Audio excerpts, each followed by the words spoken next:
شهر رمضان الذي أنزل فيه القرآن هدى للناس وبينات من الهدى والفرقان اعوذ باللہ من الشیطان اللعین الرجیم بسم اللہ الرحمن الرحیم الحمد للہ وکفا وسلام علی عبادہ الذین اصطفیٰ محمد وعطرتہ الطاہرہ واللعنۃ الدائمۃ الی اہلہا اما بعد مسلسل سلسلہ گفتگو ہمارا ماہ رمضان المبارک کی روزانہ کی دعاؤں کے اعتبار سے جاری و ساری ہے۔ ماہ مبارک کے 16ویں دن کی دعا جیسا کہ امام معصوم علیہ السلام کی جانب سے تعلیم فرمائی گئی یوں ملتی ہے، بسم اللہ الرحمن الرحیم، اللہم وفقنی فیہ لموافقۃ الابرار وجنبنی فیہ مرافقۃ الاشرار وآونی فیہ برحمتک الی دار القرار بإلہیتک یا الہ العالمین۔ اے پروردگار، مجھے توفیق دے اس دن کہ میں تیرے ابرار بندوں یعنی کہ نیک لوگوں کے ساتھ دوستی کر سکوں، ان کی صحبت کو اختیار کر سکوں اس دن میں۔ وجنبنی فیہ، اور پروردگار اس دن مجھے بچا لے مرافقت الاشرار، کہ میں اشرار لوگ، جو برے لوگ ہیں، جو اچھے لوگ نہیں ہیں، جو تیری نگاہ میں اشرار ہیں، جو شر ہیں، جنہیں تو پسند نہیں کرتا، پروردگار آج کے دن میں مجھے ایسے لوگوں سے بچا لے، دور رکھ،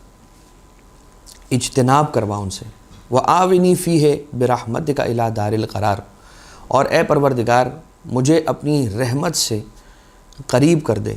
بِإِلَٰهِيَتِكَ یا الہ العالمین، تجھے اپنی الوہیت کا واسطہ اے عالمین کے پالنے والے۔ اس دن کی دعا کی تلاوت کے ثواب کے بارے میں جو روایت ملتی ہے وہ یوں ملتی ہے کہ من دعا بھی، جو کوئی اس دعا کی تلاوت کرتا ہے ماہ رمضان المبارک کے 16ویں دن، اعطیا یوم خروجہ من قبرہ نورا ساطعا، تو اسے اپنی قبر سے باہر آنے کے دن، جس دن اسے قبر سے دوبارہ اٹھایا جائے گا، ان النشور حق، اس لیے ان الموت حق وان الناکر ونکیر حق وان السؤال منکر ونکیر حق وان النشور حق۔ اور میں اس بات کی گواہی دیتا ہوں، زیارت آل یاسین میں یہ جملہ ہے، میں اس بات کی گواہی دیتا ہوں کہ قبر سے دوبارہ اٹھایا جانا یہ بھی حق ہے۔ تو جب اسے قبر سے دوبارہ اٹھایا جائے گا تو اسے ایک نور ساطع، ایک انتہائی تیز نور، ایک منور، آنکھوں کو چکا چوند کر دینے والا نور اسے عطا کیا جائے گا۔ کب؟ جب وہ اپنی قبر سے دوبارہ اٹھایا جائے گا۔ یہ اس دعا کی تلاوت کا ثواب ہے۔ وَيَمْشِي بِهِ،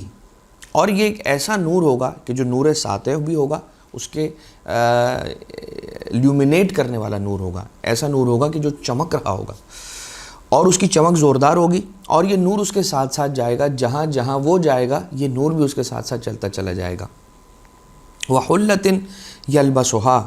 وَنَاقَةٌ يَرْكَبُهَا وَسُقِيَ مِن شَرَابِ الْجَنَّةِ، اور اسے ایک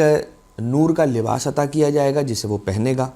اور اسے ایک نور کا ناقہ دیا جائے گا، یعنی نور کی اونٹنی دی جائے گی کہ جس پر وہ سواری کرے گا۔ وَسُقِيَ مِن شَرَابِ الْجَنَّةِ، اور اسے جنت کے پانی سے اور جنت کی مشروبات سے اسے سیراب کیا جائے گا۔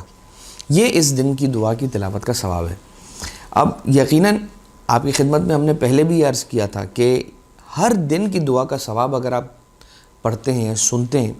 تو ایسا لگتا ہے کہ اس جیسی دعا تو کوئی نہیں ہے۔ ماہ رمضان المبارک کے 30 دن کی دعا، وَإِلَّا ان 30 دعاؤں کے علاوہ بھی دعائیں ہیں، جیسے دعا ابو حمزہ شمالی ہے، دعا افتتاح ہے، لیکن یہ جو چھوٹی چھوٹی دعائیں ہیں ماہ رمضان کی 30 دن کی، ان میں کی جو ہر دن کی دعا کا ثواب ہے وہ اتنا یونیک ہے اور ایسا ثواب ہے کہ انسان کا گمان ہوتا ہے کہ شاید یہ سب سے افضل دعا ہے۔ اب آ جائیے جو لفظ استعمال کیا گیا اس دعا کے اندر، اس دعا کے پہلے فقرے کے اندر، وہ لفظ ہے ابرار کا، اور اللہم وفقنی فیہ، پروردگار مجھے اس دن میں توفیق عطا فرما کہ تیرے ابرار بندوں، تیرے نیک بندوں کے ساتھ میں اپنی دوستی بناؤں، ان کے قریب رہوں، ان کی صحبت کو اختیار کروں۔ پیغمبر اکرم صلی اللہ علیہ وآلہ وسلم ارشاد فرماتے ہیں کہ اما علامت الابرار یا اما علامت البار، کہ جو بار لوگ ہیں، بررہ کہا جاتا ہے حق پہ چلنے والے لوگوں کو، اور حق کو بر کہا جاتا ہے، نیکی کہا جاتا ہے بر، اور ابرار کہا جاتا ہے وہ لوگ کہ جو نیکی انجام دینے والے لوگ ہیں، جو حق پہ چلنے والے لوگ ہیں، انہیں ابرار کہا جاتا ہے۔ فعشرتن، تو یہ 10 ہیں علامتیں۔ کن کی علامتیں؟ ابرار کی علامتیں 10 ہیں۔ یحب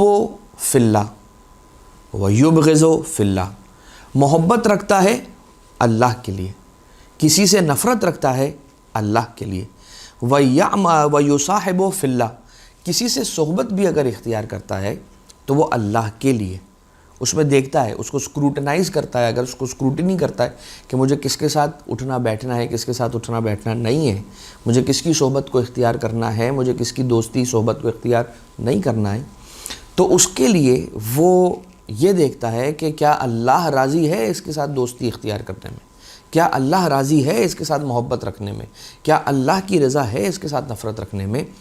تو یوں انجام دیتا ہے۔ وَيُفَارِقُ فِي اللَّهِ، اور کسی سے دوری اختیار کرتا ہے تو اللہ کے لیے۔ وَيَغْضَبُ فِي اللَّهِ، اگر کبھی کسی پر غضبناک ہوتا ہے، غصہ ہوتا ہے تو وہ بھی اللہ ہی کے لیے۔ وَيَرْضَى فِي اللَّهِ، اور اگر کسی سے راضی ہو جاتا ہے تو وہ بھی پروردگار عالم کی خوشنودی کے لیے۔ وَيَعْمَلُ لِلَّهِ، اور عمل کرتا ہے تو اللہ کے لیے۔ وَيَطْلُبُ إِلَيْهِ، اور اگر بلاتا ہے کسی چیز کی طرف تو وہ اللہ ہے، اللہ کی طرف بلاتا ہے۔ وَيَخْشَعُ لِلَّهِ خَائِفًا مَخُوفًا طَاهِرًا مُخْلِصًا مُسْتَحِيًّا مُرَاقِبًا يُحْسِنُ فِي اللَّهِ وَيُحْسِنُ، یہ آخری ہے۔ اس سے پہلے کیا ہے نبی کہ یخشع للہ، اللہ سے خشوع کرتا ہے، اللہ سے خوف رکھتا ہے، اللہ کا خوف رکھتا ہے۔ اب اللہ کا خوف وہ والا خوف نہیں ہے کہ جو ایک ظالم کا یا کسی جابر بادشاہ کا نعوذ باللہ خوف ہوتا ہے۔ انسان کا اپنے رب سے خوف، اللہ سے، رب ذوالجلال سے جو خوف ہے وہ بس ملتا جلتا ہے۔ ایک بہت چھوٹے لیول پر اگر آپ آ کر اس کو بالکل مائکرو لیول پر اگر کہیں تو وہ خوف کے جو والدین کا خوف ہوتا ہے، اور وہ والدین کا خوف کیسا ہوتا ہے؟ ان سے محبت کی وجہ سے ہوتا ہے۔ انسان کہتا ہے کہ میں انہیں ناراض نہ کر بیٹھوں اپنی کسی حرکت کی وجہ سے، اپنی کسی عمل کی وجہ سے، اپنی کسی جملے کی وجہ سے، میں انہیں ناراض نہ کر دوں۔ لہٰذا اللہ سے جو ڈرنا ہے وہ اسی طرح کا ہے، محبت کی وجہ سے ہے کہ پروردگار کی اطاعت میں کوئی کمی واقع نہ ہو جائے، میرا کوئی عمل اسے ناراض نہ کر دے۔ یخشع للہ، اللہ سے ڈرتا ہے، خائفاً مخوفاً، طاہراً مخلصاً، خلوص کے ساتھ، مستحیاً مراقباً، حیا کے ساتھ، حیا کرتے ہوئے اللہ سے ڈرتا ہے، مراقباً، اپنا مراقبہ کرتے ہوئے اللہ سے ڈرتا ہے کہ پہلے ہی اپنے آپ کو ٹھیک رکھے، کہیں ایسا نہ ہو کہ میں رب ذوالجلال کو ناراض کر بیٹھوں۔ وَيُحْسِنُ فِي اللَّهِ، اور اچھے نیک اعمال بھی کرتا ہے، اگر کسی کے ساتھ اچھا بھی رہتا ہے تو وہ اللہ کے لیے، اپنے کسی ریسٹڈ انٹرسٹ کے لیے اچھا نہیں رہتا۔ ابرار کی 10 خصوصیات بیان کی گئیں، اور یہ ایسی خصوصیات ہیں کہ جنہیں آج کے زمانے میں ہم دیکھیں اگر تو ہمیں ایسے افراد مل جاتے ہیں کہ جن میں یہ ساری کی ساری 10 خصوصیات ہوتی ہیں، لیکن یہ جو آخری خصوصیت بیان کی گئی وہ یحسن فی اللہ۔ آج کل ایسے اس معاشرے کے اندر ہم دیکھتے ہیں کہ کوئی نیکی بھی بغیر مقصد اور بغیر اپنے انٹرسٹ کے نہیں کرتا ہے، حالانکہ ایسا نہیں ہونا چاہیے۔ بس انسان کو یہ دیکھنا چاہیے کہ کیا اللہ کی رضا یہ نیک کام کرنے میں ہے یا نہیں، اس کے بعد میرا نیم پلیٹ لگے نہ لگے، کہیں فاؤنڈیشن سٹون میرے نام کا لگے نہ لگے، اس سے فرق نہیں ہونا چاہیے، فرق نہیں پڑنا چاہیے انسان کی ذات پر۔ مجھے کوئی بلائے نہ بلائے، قوم کا بڑا سمجھے نہ سمجھے، قومیات کا بزرگ سمجھے نہ سمجھے، یہ ساری چیزیں انسان کو خاطر میں نہیں لانی چاہیے۔ آج کل انسان یہ دیکھتا ہے، بہت ساری جگہوں پر یہ دیکھنے کو ملتا ہے کہ کوئی نیک کام کرتے ہوئے ایک شخص ساتھ چل رہا ہوتا ہے جو آپ کی تصویریں کھینچتا ہے اور اس کے بعد سوشل میڈیا پر ڈالی جاتی ہیں۔ ٹھیک ہے، انسان کو کچھ نیک کام ایسے ہیں کہ جو علل اعلان کرنے چاہیے تاکہ دوسروں کو ترغیب ہو، لیکن زیادہ تر انسان کو نیک کام چھپا کے پروردگار عالم کی خوشنودی کے لیے، خلوص کو برقرار رکھنے کے لیے چھپا کے کرنے چاہیے۔ اب ابرار کے 10 خصوصیتیں ہو گئیں، اللہ کے لیے محبت رکھتا ہے، اللہ کے لیے کسی سے نفرت رکھتا ہے، اللہ کے لیے کسی کی دوستی کو اختیار کرتا ہے، اللہ کے لیے کسی سے دور ہو جاتا ہے، اللہ کے لیے کسی پر غضبناک ہوتا ہے، اللہ کے لیے کسی سے راضی ہوتا ہے، اللہ کے لیے عمل کرتا ہے، اللہ کی طرف بلاتا ہے، اللہ سے ڈرتا ہے اور اللہ کے لیے اچھا کام کرتا ہے۔ اب آ جائیے سرکار امام حسن مجتبیٰ علیہ آلاف التحیت و ثنا مولا ارشاد فرماتے ہیں کہ ابرار کے حقیقی مصداق ہم محمد و آل محمد علیہ السلام ہیں۔ جہاں جہاں بھی قرآن کریم میں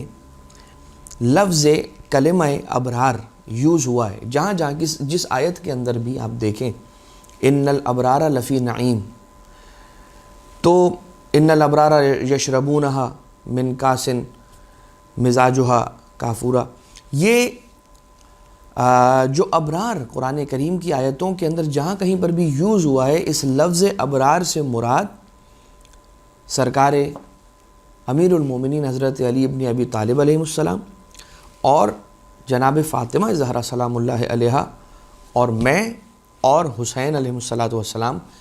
مراد ہیں۔ جہاں پر بھی ابرار کا لفظ استعمال ہوا ہے وہاں پر سرکار امام حسن مجتبیٰ علیہ السلام ارشاد فرماتے ہیں کہ ان سے مراد ہم پنجے تن پاک ہیں، اور یہ روایت تفسیر نور الثقلین کے اندر موجود ہے۔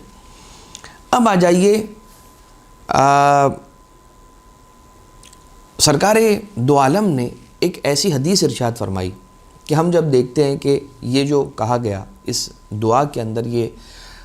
دعا طلب کی گئی، آج کے دن کی جو دعا ہے اس کے اندر یہ مانگا گیا کہ پروردگار مجھے اچھے لوگوں کے ساتھ رکھ، برے لوگوں سے دور رکھ، توفیق دے مجھے اس بات کی کہ میں اچھے لوگوں کے ساتھ رہوں، برے لوگوں سے دور رہوں۔ کیوں؟ تو رسول ارشاد فرماتے المرء علی دین خلیلہ و قرینہ، کوئی بھی شخص اپنے خلیل یعنی کہ دوست اور اپنے قرین یعنی کہ جو قریبی صحبت میں یا گیدرنگ یا سرکل کے جو لوگ ہوتے ہیں ان کے دین پر ہوتا ہے۔ انسان دین پر کن کے دین پر ہوتا ہے؟ اپنے دوست کے دین پر ہوتا ہے۔ انسان اپنے گیدرنگ کے لوگوں کے دین پر ہوتا ہے، یعنی کہ اس کا عقیدہ اور اس کا دین اور اس کا انداز اور اس کا طریقہ کار زندگی گزارنے کا ویسا بن جاتا ہے جیسے اس کے دوست ہوتے ہیں، جیسے اس کی صحبت کے لوگ ہوتے ہیں۔ مولا امیر المومنین علیہ الصلوۃ والسلام ارشاد فرماتے ہیں رفیق یعنی مرافقت کا لفظ استعمال کیا گیا کہ پروردگار مجھے ابرار کی مرافقت عطا فرما اور اشرار کی مرافقت سے اجتناب فرما۔ تو مولا امیر المومنین علیہ السلام ارشاد فرماتے ہیں کہ انما سمی الرفیق رفیقا، رفیق کو رفیق کیوں کہا جاتا ہے؟ اس لیے لأنہ یرفق علی صلاح دینک، اس لیے کہ وہ تمہاری مرافقت کرتا ہے، وہ تمہاری مدد کرتا ہے اپنے دین کو، صحیح دین کو اپنانے میں، وہ تمہاری مرافقت کرتا ہے کہ تم صحیح دین کو اختیار کرو، صحیح عقیدے کو اختیار کرو اور اپناؤ۔ فمن اعانک علی صلاح دینک، تو پس اگر کوئی شخص تمہاری مدد کرتا ہے تاکہ تم دین کی صلاح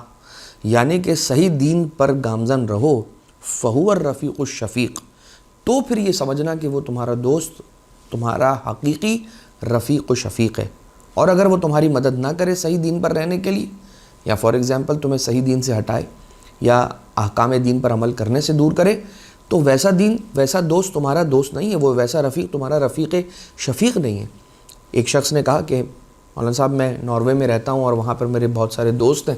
اور وہ دوست مجھے آفر کرتے ہیں کہ میں حرام مشروب کی دعوت میں ان کے ساتھ جاؤں، اس دسترخوان پر بیٹھوں یا ان کے ساتھ کبھی کبھار ڈرنکنگ بھی کر لوں، تو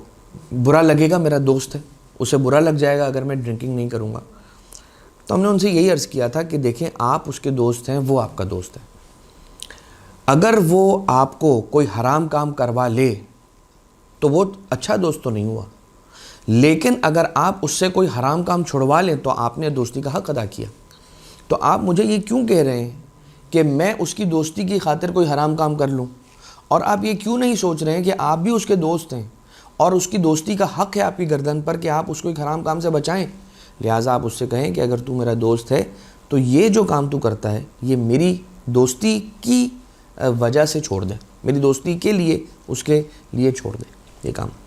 تو انسان اپنی دوستی کو استعمال کر سکتا ہے اور دوستیوں کو طے کر سکتا ہے تاکہ انسان نیکیوں کو فروغ دے اور انسان راستے اللہ کے راستے کے اوپر چلتا رہے۔ مولا امام جعفر صادق علیہ السلام ارشاد فرماتے ہیں، مولا کے اصحاب کے اندر عبداللہ ابن جندب امام صادق علیہ السلام کے اصحاب میں سے ہیں، اور وہ ایک بوڑھے نابینا لوگوں نے دیکھا کہ وہ ہر عمل کو 3 مرتبہ انجام دے رہے ہیں۔ نماز پڑھتے ہیں تو 3 مرتبہ، فجر کے لیے جب بیدار ہوتے ہیں تو اپنی پڑھی، اس کے بعد پھر پڑھی، پھر اس کے بعد پھر ہر کام کو 3 مرتبہ انجام دیتے ہیں۔ روزے رکھتے ہیں تو 3 ہر کام 3 کے سیٹ میں کر دیں۔ تو کسی نے جا کر ان سے پوچھا کہ آپ 51 رکعت پڑھ رہے ہیں وہ بھی 3 مرتبہ، روزے رکھ رہے ہیں وہ بھی 3 مرتبہ، نمازیں پڑھ رہے ہیں وہ بھی 3 مرتبہ، ہر کام نیک کام 3 مرتبہ۔ کہا کہ دیکھو میرے 2 دوست تھے اور وہ اس دنیا سے رخصت ہو گئے، یہ جو میں 3 مرتبہ کرتا ہوں، ایک تو اپنے لیے جو مجھ پر واجب ہے وہ کرتا ہوں، اور اس کے بعد اپنے ان 2 دوستوں کے لیے انجام دیتا ہوں جو اس دنیا سے رخصت ہو گئے، اس لیے کہ اس دوستی کی وجہ سے میری گردن پر ان کا ایک حق ہے کہ جس کو میں انجام دیتا ہوں، اس طرح سے ریپیٹڈ اعمال کر کے، ایک مرتبہ اپنے فلاں دوست کے لیے، ایک مرتبہ اپنے فلاں دوست کے لیے۔ لہٰذا پروردگار عالم سے یہ دعا کرتے ہیں کہ رب ذوالجلال ہمیں اچھے لوگوں کی صحبت کو عنایت فرمائیں، برے لوگوں کی صحبت سے دور رکھے، اور جیسا کہ دعا کے اندر یہ مانگا گیا، طلب کیا گیا، اپنی رحمت سے ہمیں قریب کرے پروردگار، اپنی الوہیت کے واسطے سے، یا الہ العالمین، اے ساری کی ساری عالمین کے اللہ اور ان کے پالنے والے۔ وما علینا الا البلاغ المبین، وصلی اللہ علی محمد وآلہ الطیبین الطاہرین۔